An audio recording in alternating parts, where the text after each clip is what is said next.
This video was brought to you thanks to Rise of Kingdoms. Before the 19th century, the Far East nations of Korea, Japan and China were all isolated.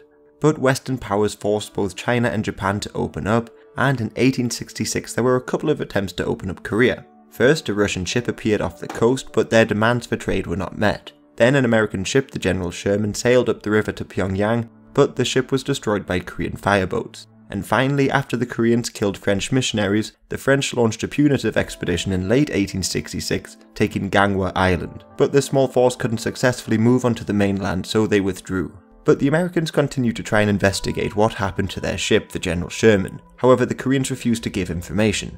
So in 1871, with the hope of opening up the country as well, the Americans sent Frederick Law to investigate, along with their Navy's Asiatic Squadron. They arrived in May in 1871, first off the coast of Incheon and then onto Gangwon Island. From this new base, a few ships sailed up the Han River towards Seoul, but soon became surrounded by thousands of troops and forts on either side of the river. The ships took heavy fire, but the Koreans only had antiquated rifles and did very little damage. So the Americans were able to return fire effectively, driving the defenders from their position. But they retreated back to Gangwon Island nevertheless, now certain that the Koreans were uninterested in signing a treaty.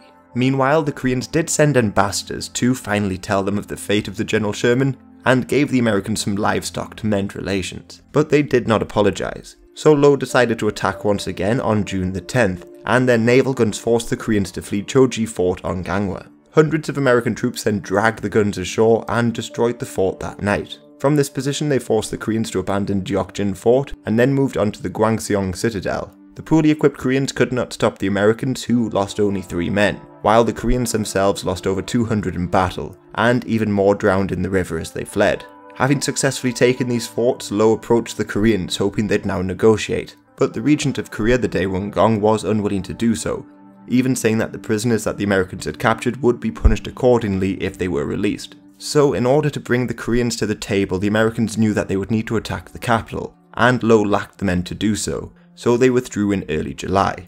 So the Koreans successfully remained isolated, however they would be opened up just a few years later. However, it was the Japanese who opened up the country, and the United States would only be able to sign a treaty after that in 1882. And thank you to Rise of Kingdoms for making this video possible. And as you are all clearly fans of history, this is the game for you. Rise of Kingdoms is a free historical multi-civilization mobile game, so you can take over control of a city, and along with people from all over the world on a shared map, you can form alliances, explore the land, and fight for control of the region. There are 11 civilizations to choose from, all of which have their own special units, and on the way you can collect legendary commanders to lead your troops into battle. Plus, as you play, guiding your civilization from the Stone Age until the Feudal Age, you can upgrade all the buildings in your city and units in your armies to become a formidable force.